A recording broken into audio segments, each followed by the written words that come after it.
Hey everybody, welcome to Comics with Bueller. As always, I am Bueller, and I am here again with another creator. I have Bill Willingham. Bill, how you doing today? I'm good. How are you, Travis? I am doing good. I'm in the Pacific Northwest, and it is literally pouring down rain outside. It's been raining for like 5 straight days, and it's exhausting. So I'm hoping to get to Arizona here at the end of the month and hang out in some sunshine. Where in the Pacific Northwest are you? Oregon, up in the Salem, the capital of Oregon. That's where I've been All right. hanging out. Yeah.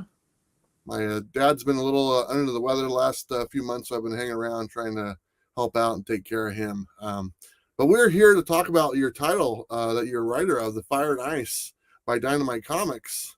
And I got to tell you, I read #1 and I interviewed Frank Frazetta about this title, and I really, really enjoyed it. Can I kind of just hand it over to you and kind of let you explain a little bit what it is, give you the ball? Well, sure. The story of Fire and Ice is a prequel series, 6-issue comic book prequel series to the movie Fire and Ice that came out in, I want to say, was it 1980? I'm gonna mess it up now, but That's all right. A while early ago. 80s. And the movie Fire and Ice was a animated movie helmed by Ralph Bakshi of Wizards and early Lord of the Rings fame. Yep. And kind of designed and inspired by Frank Frazetta and his works. The two teamed up. They came up with a story of this world. And this series, I don't want to spoil the movie, but I encourage everyone who can to watch it. I believe it's available in full on YouTube now. Mm-hmm. But it is the story of everything that happened that led up to the cataclysmic events in the movie. Yeah, what else do you want to know? Well, I want to ask you a question really fast because I thought this was Sure. interesting. I did a little bit of research on you. So when somebody says to you that you remind them of their grandfather and their grandfather turns out to be Frank Frazetta, how does that make you feel? The first part, you might be like, no thanks. But the second part, that has to feel a little pretty good, right? Sarah Frazetta called me out of the blue to ask me if I wanted to do this. And in the course of explaining why she decided I was the one to write this series, is that I reminded her of her grandfather so much. Yeah. And I was polite about that. I was like, okay, great. A young lady wants to make me feel my years by reminding me that that I'm of grandfather age. And it didn't dawn on me, because I'm occasionally slow on the uptake, that the grandfather she was referring to, of course, was Frank Frazetta. Yeah. And then that comment went straight to my ego, and I was at the same time that I'm too humble to acknowledge that that's a true statement. Boy, it sure is a nice one to hear. Yeah. I thought that was really nice. I kind of heard when he did a different interview, you mentioned that and stuff. And like I said, I talked to Sarah. She's such a nice lady. I really enjoyed my time. I've known her now for a few years, and we've talked about her grandfather and just his legacy that he's had. How do you feel about living on or being attached to his legacy now? Well, I guess I feel pretty good. To a certain extent, it's a no-win situation. I mean, Frank Frazetta is huge. He's if there's a Mount Olympus for fantasy artists and world builders, he's there. Me, not so much. So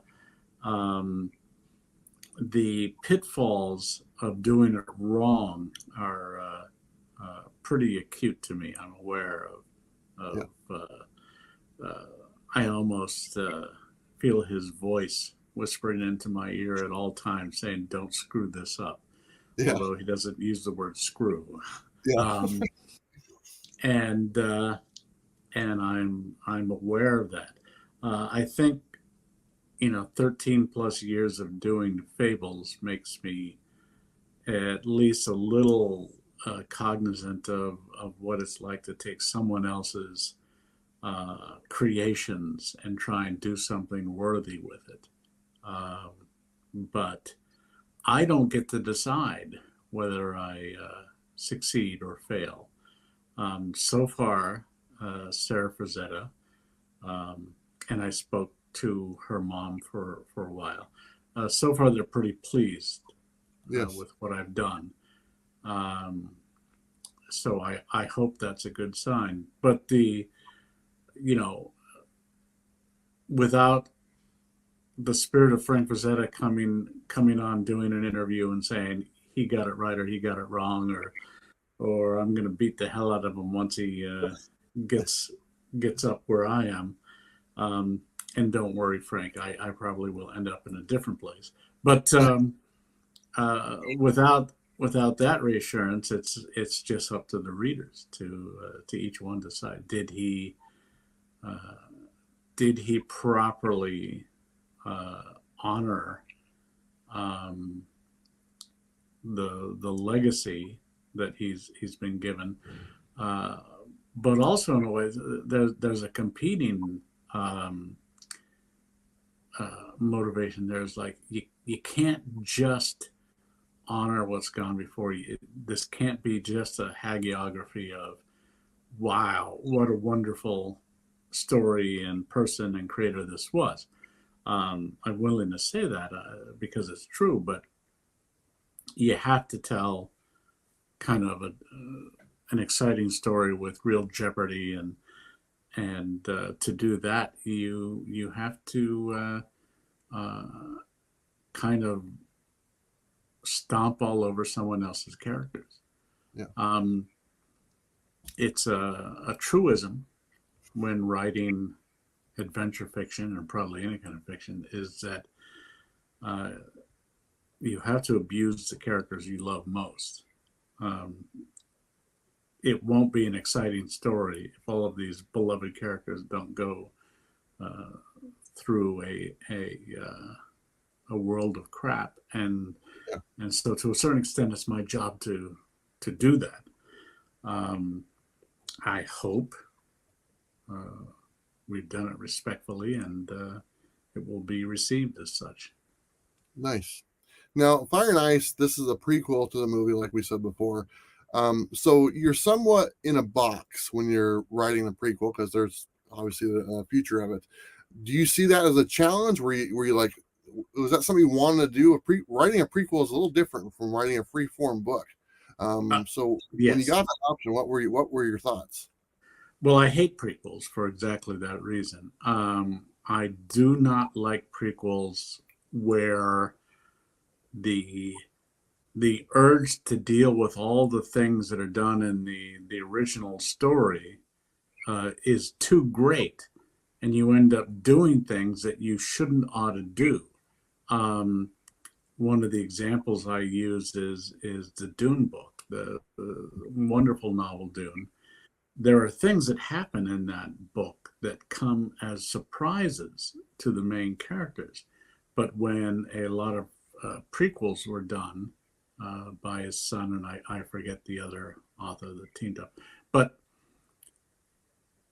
the things that came as surprises during the book Dune were well known throughout the space empire by everyone. They weren't surprises at all. They were just like, okay, everyone knows this, because to not reveal any of that, that removes so many toys from the toy box of wonderful characters that you can't do things with. Um, so I just like that. It's a little bit disrespectful, and in cases of like some of the the Star Trek prequels, the Star Trek Enterprise, and the current one, which is the early adventures of the Enterprise before Kirk took it over. Boy, they went everywhere and did everything first, which means since they've been there first, done that first, when Kirk goes out and has these adventures and all the surprises and stuff, he and everyone aboard the ship are idiots, because it's like, you don't remember that?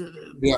Doesn't any of you read the logs that Yeah. went before that? Like, here's how they dealt with this, and here's how. So my point is, prequels are wrought with these kind of landmines. Not to how do you tell a great and interesting story without stepping all over the other one that has to come later? I hope I did pretty well. A lot of the mechanical stuff is just like, okay, you can't kill off this person because she's alive in the movie to come. And then a lot other things. So I decided to deal with some of the implied but not outright stated motivations for, like, why are they going to war? I created a few new characters we never met.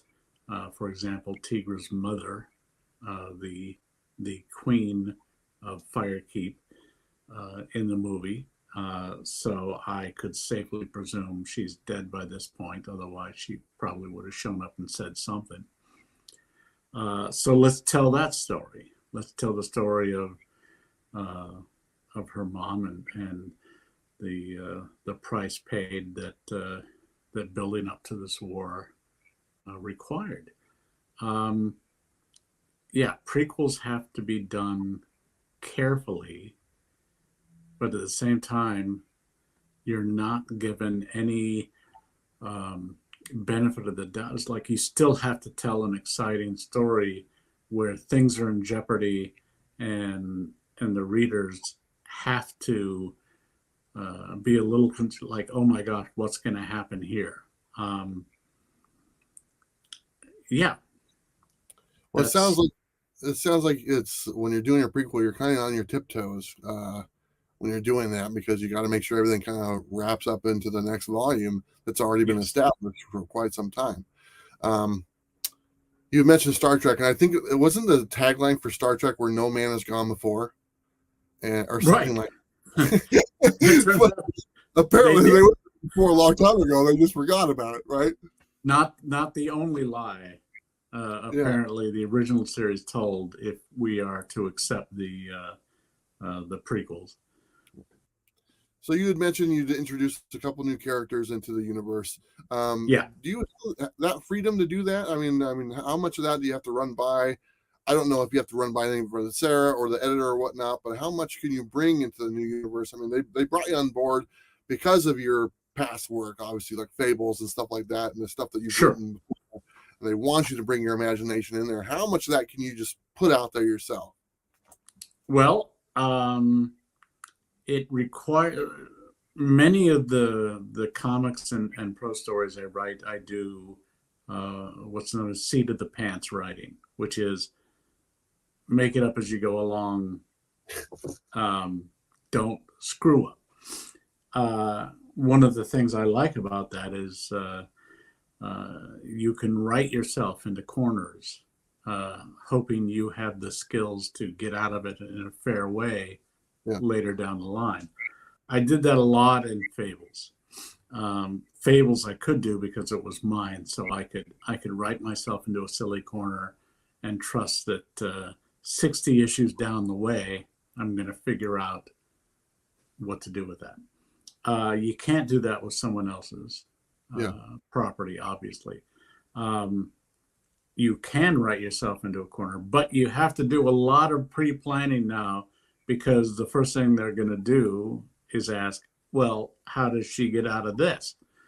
And you better have an answer. So the structuring of the story had to be more precise up front. That said, I rewatched the movie, thought about it for a long time, came up with possibilities, ran them over in my mind, wrote some notes down. When I had enough notes to sort of compile them into something resembling an outline, I shipped it off to Sarah and the Frazetta girls, and to Nick at Dynamite and the Dynamite people, and said, "This is what I think I want to do. Please poke holes in it, poke away." And it included things like,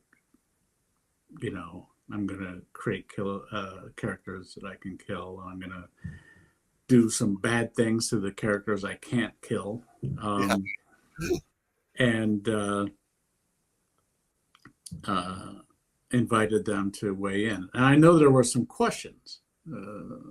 Some of them responded like, "Well, what do you mean by this? And what do you want to do with this?" Which I addressed. But nothing on my list of horrible things I wanted to do did they say, "No, we don't want you to do that. You can't do that." So I don't quite know. I mean, I assume there are barriers out there beyond which they don't want me to go, but so far I haven't quite encountered them. Well, that's good. Yeah. You're working with a pretty awesome artist, Leonardo Manco, I believe that's the name. Yep. Man, he does a really good job, and he captures the essence of Frank Frazetta with his artwork, and obviously you with your writing and stuff. Have you worked with him before? Is this your first time? I have not. As a matter of fact, before this project, I wasn't even aware of his existence. But of course, when they started looking for just the right artist, they ran him by, and I was blown away. The thing I like about his work is it's Frazetta-esque without being Frazetta copy, Frazetta dependent. The metaphor I use is that both Frazetta and Leonardo Manco went to this world just like Russell and now all of the wonderful painters of the West. They've just gone out of my head. But there's a half a dozen famous painters of the Old West. They weren't copying each other. They were going out there looking at the place and doing their work based on what they saw. And that's the feeling I get from Manco, is that, well, he went to the same place Frank did and just drew what he saw, just as Frank did, 40 years before him. Oh my God, it's 40 years. So they're drawing from the same source material, but not copying each other. That's the feeling I get from Leonardo's work, and it's just wonderful. It's so good that I kind of wonder, like, with art this good, maybe they should have hired a better writer. Because he's just terrific. So who do you think has more pressure on their shoulders right now, you or him? Right now, him, because I finished the 6 issues. Okay. So you're saying he's the reason why we've waited a few months for issue number 2? I have no idea, because look, I'm an idiot funny book writer. When I get my part done, I send it off into the atmosphere, and who knows what happens to it? Who knows how people take this raw material that I shove into the universe and make something useful out of it. I don't,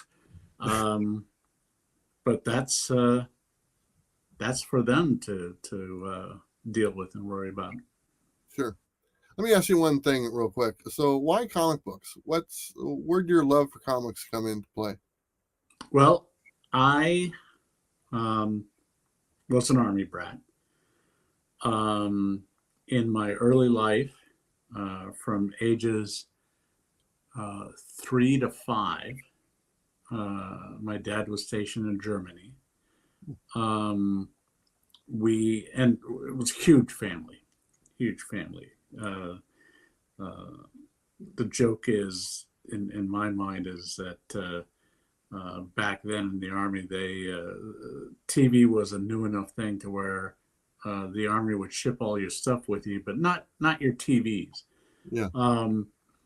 Lacking television, they had to do something. So I got me a brother and a battalion of sisters, most of whom were older. I was second to youngest of this huge. I'm the youngest of 11, so apparently we didn't have Oh, TV. you win a little bit there. I'm not quite there, but so we didn't have TV to numb our minds. We had Saturday matinee movies at the Post Theater. But other than that, film entertainment, we had books. Mhm. Now, I was too young at 5 and under to read prose books, but comic books, you could look at the pictures, mostly figure out the story. And for the parts of the story I couldn't figure out, I had any number of sisters that I could usually talk into reading to me. And Nice. because they were as bored as I was, because there really was not much to do there. Usually they would read to me, and sometimes be one of those kind of proactive readers where it's like, showing me the picture. What do you think is happening here? Making me kind of guess at some of this. But comic books were the medium in which I learned to love reading. Yeah.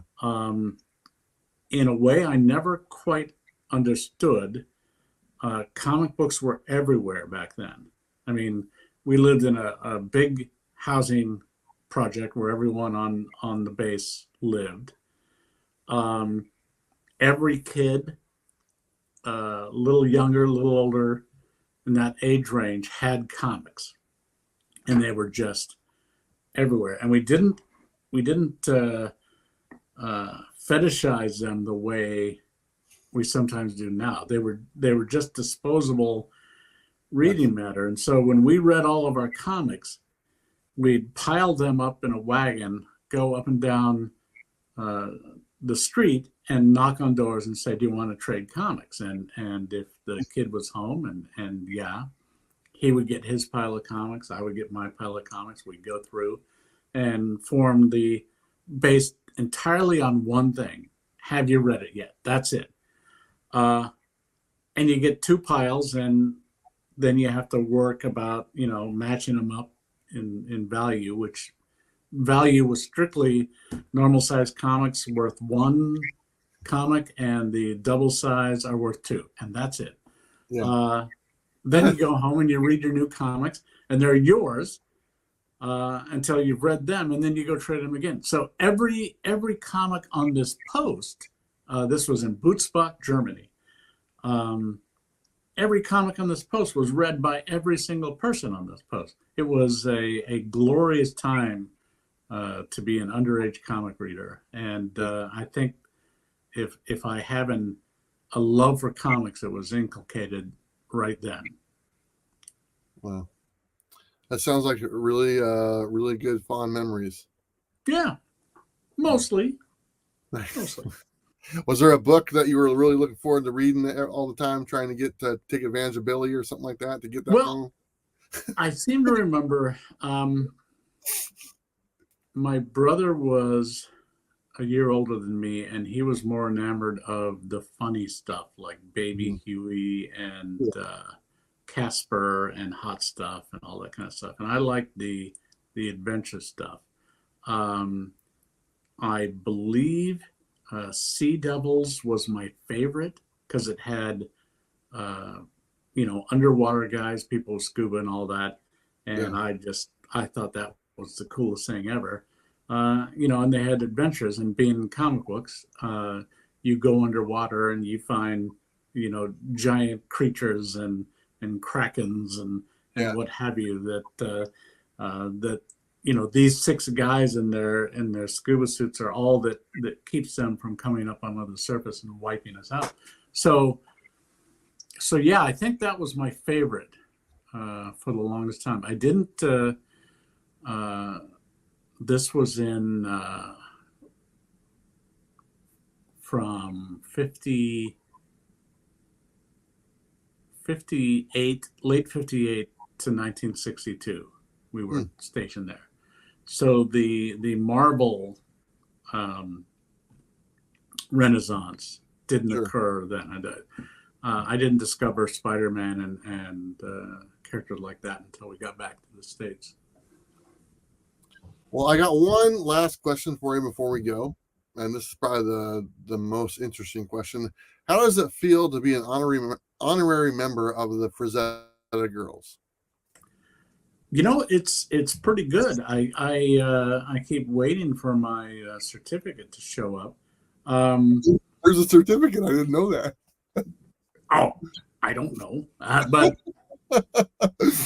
you can't bestow an honor on someone like that and not have a certificate. No, I like, I put those in the category of unearned accolades. I am a Scottish baron because you can buy those lairdships on the market, and someone gave it to me for Christmas one year. I am a doctor of divinity. I'm internet ordained minister. I love unearned accomplishments. And I put being, told that, yes, I am a Frazetta girl in that category. It's like I didn't really do enough to earn that, but I'll take it. I think the things they're doing with Frazetta's legacy is so encouraging. In the sense that what's the adage about anyone who starts any business is the first one makes it, the next generation grows it, and the third generation blows it. Meaning that if you get far enough from the creative spark, you'll get someone that doesn't really understand nor care about it, but I want the money it drives. I hate to say it, but my very beloved Burroughs properties are now in the hands of the generation that mostly just like, where's our money? They got a bunch of them apparently used to big checks. That's what they want out of it, and they don't really understand the characters, the importance, the value of them. The Frazetta girls, especially Shara, since I deal with her most, boy, they know and respect just how wonderful these are. And as a result, you see very careful decision making done about what comes out under their aegis. The quality of clothing, the quality of prints, everything like that is top notch. One of the regrets Sarah expressed to me is that early on they didn't understand the comics well enough to have kept really hard and fast creative control over what's done with those characters, and the result being they weren't quite happy with it. But I got the job I got because they weren't happy with some of the comic work that had gone before, and so they went looking for someone that is a better steward with that. Um, I forget your question. Did I answer it? You answered it All right, good. quite a bit. And I like what you said there. I do believe that Sarah, she's really doing a great job with that legacy, and she's starting a legacy of her own. I mean, she's getting out there and she's putting her name out there herself. So it's not just going to Yeah. be Frank Frazetta; it's going to be Sarah Frazetta as well, because she's very talented, and it's just the beginning for her. And I'm curious to see how that progresses as time goes on. But Bill, I want to thank you for coming on the channel. I appreciate your time today, Well, and thank you. I'm really looking forward to getting my copy of Fire and Ice #2. I got 2 copies of #1 right now, and I got to go Excellent. to a shop and get #2. Today, as we're filming this today, I believe it's New Comic Book Day. I believe it comes out today, so I got to go get my Yes. copy. And, how many issues is this series, real quick? 6, and we're already writing a Tigra. Well, I wrote it, but we're producing a Tigra one-shot, and there will probably, assuming these do well, be one-shot adventures with some of the other important characters as well. Nice. Who's the team on the Tigra one shot? Who's the artist? The same artist or different one?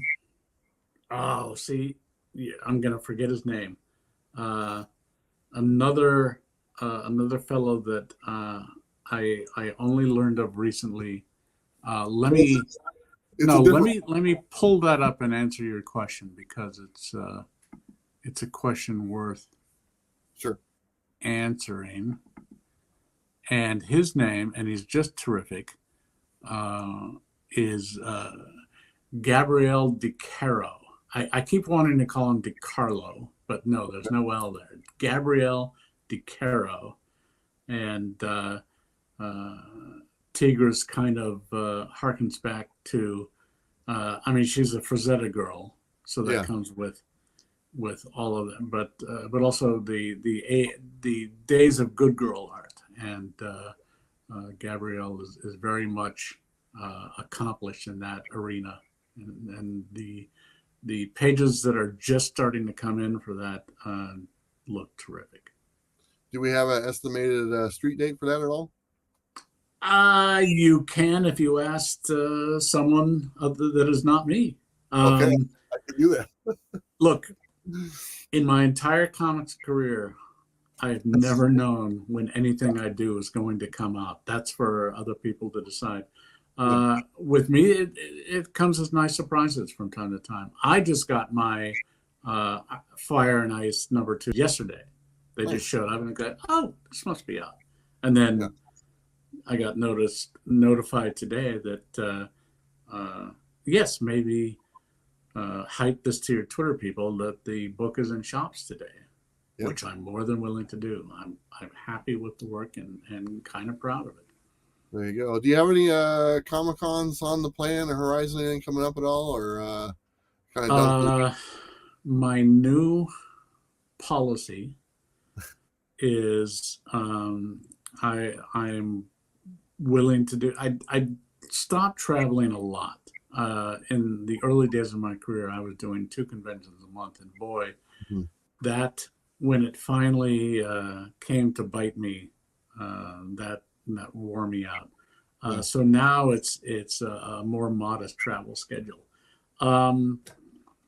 There are certain people out there still, Sarah Frazetta being one of them. If they say show up at this, you got me, because you know